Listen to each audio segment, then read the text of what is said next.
સંતો મહંતો મળી ગુરુ મહારાજના ગુણ ગાય છે. પોવડા નિવાસી તુકારામ મહારાજ, મુનિરામ મહારાજ પધાર્યા છે. ગોવિંદરાયથી પ્રસન્ન મહારાજ, શિવરામ મહારાજ પધાર્યા છે. અમારે ગુરુ મહારાજ ઘનશ્યામ મહારાજ છે. એની સત્રસાયણના ગુરુવાર એટલે હળીમળી અને રાખ્યું છે. જે ગુરુના ગુણ ગવાઈએ ગાવી છે. તો મહાપુરુષો મનને સમજાવવાની વાત કરે. મન ઉપર જ ભાર મૂક્યો છે મહાપુરુષો.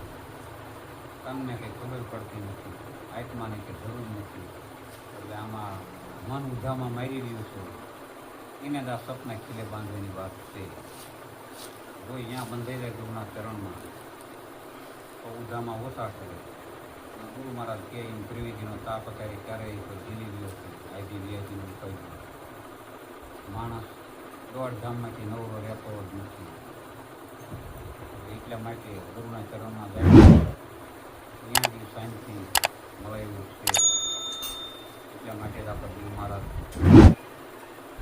કરાવવા પડે છે, ગુરુ ધારણ કરવા પડે. તો ગંગા 4 પ્રકારની કીધી મહાપુરુષો. ચારેય ગંગાની જરૂર છે બધાને.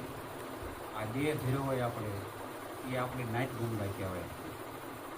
તો નાઇટ ગંગામાં આપણા બાળ બચ્ચાનું વેવિસાર અને વ્યવહાર થાય છે. તો એ ગંગાની જરૂરત છે બધાને. બીજી ગંગા કાશી હરિદ્વાર આ જે વહી રહી એ ગંગાની જરૂર છે કે આ તનનો મેલ ત્યાંથી ધોવાય. અને ત્રીજી ગંગા કીધી આ બધી બેઠી ગીત ગંગા. ગુરુના ચરણમાં જે આવ્યો હોય એને ગીત ગંગા કહેવાય. અને ચોથી ગંગા એમ કહે કે ગુરુના મુખમાંથી જે આ જ્ઞાન ગંગા વહેતી હોય અને એ જ્ઞાનની ધારા દ્વારા આપણી શબ્દને જીવતી હોય તો એમ કહે છે કે આ મન ત્યાં એક દળે એવું છે. આ હિમાલય જેવું મન છે. અહીંયા ગુરુ મહારાજની ગંગા એ ગંગામાં જો નાય અને ગુરુના ચરણમાં રહે તો અહીંયા મન સમજેલું છે. બાકીને આ મનને કોઈ સમજાવી નથી એવું છે. અને ગુરુ મહારાજના ચરણ છે. એટલા માટે જ આપણે ગુરુ ધારણ કરવા પડે. એટલે ચારે ગંગાની જરૂર એટલી આપણે છે. મહાપુરુષે એમાં ગંગાનું વર્ણન કરે. તો સંત મિલન કો જાઈએ તેજી માન મોર ભીમાન જો જો આગે ભાવ કરે ખોટી યોગી. મહાપુરુષે આવું કીધું છે આપણને. સંતના ચરણમાં જવું હોય તો આટલું તેજીને જવું પડે છે. માન મોર ભીમાન તો એમ કહે છે ડગલે ડગલે તમારે કોટી યજ્ઞ જેટલું તમને પુણ્ય પ્રાપ્ત થાય છે.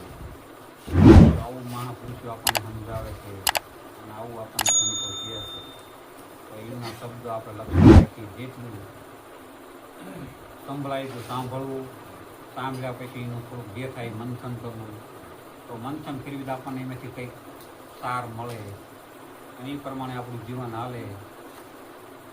તો આવું આપણને મહાપુરુષ જીવન જીવવાની રીત બતાવે છે, જીવન જીવવાની શીખવે છે આપણને. તો આટલું કહી અમારી વાણીને વિરામ આપો. બોલો સદગુરુ મહારાજ.